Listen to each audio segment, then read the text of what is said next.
हेमंत के फिर से एक बार मुख्यमंत्री बनते ही कोयलांचल में कोयले जैसे राष्ट्रीय संपत्ति के लुटेरों के हिम्मत और हौसले जमकर छलांग लगाने लगे हैं। गणेश यादव का कोयला तस्करी का नंगा नाच चर्चा का विषय बना हुआ है। अब आप इसे गणेश यादव द्वारा सरकार और प्रशासन को दी गई खुली चुनौती या सरकार और प्रशासन की यादव जी के लिए प्रदान की गई कृपा समझ सकते हैं। ऐसी चर्चाएं सरेआम सुबह शाम शुरू हो गई है। नमस्कार, जोहार, मैं हूं अशोक कुमार और आप देख रहे हैं न्यूज पॉइंट भारत।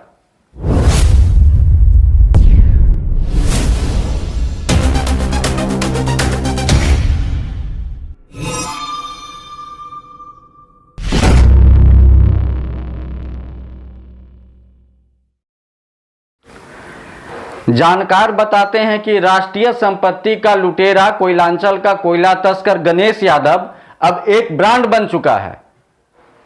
इसके कोयले के काले कारोबार सिंदरी अनुमंडलीय क्षेत्र के अलगडीहा ओपी क्षेत्र में बड़े पैमाने पर फल फूल रहा है।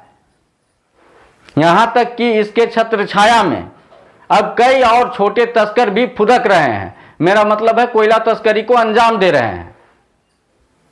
अब बात करते हैं कि गणेश यादव कहां से और कैसे कोयला तस्करी को अंजाम दे रहा है और उसके तस्करी का बलियापुर कनेक्शन क्या है।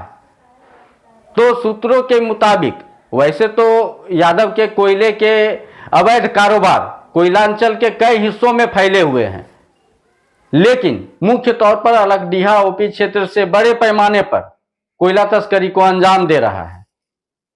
यहां पर उसके लोग कई जगहों पर गैरकानूनी तरीके से बीसीसीएल के चुराए गए कोयले को इकट्ठा करते हैं, फिर उसे ट्रक जैसे बड़े बड़े वाहनों पर लदवाकर गोविंदपुर के कुछ मान्यता प्राप्त भट्टों में और बाहर भिजवाते हैं। और इसी बीच जुड़ता है यादव के कोयले तस्करी का बलियापुर कनेक्शन।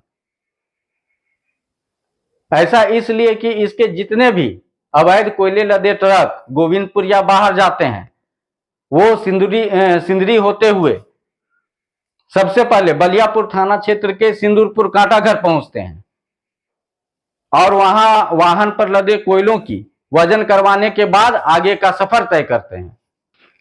अब यहां सवाल यह उठता है कि औरों को दिखने वाला गणेश के काले कारनामे प्रशासन को दिख नहीं रही या प्रशासन ने काला चश्मा लगा रखा है।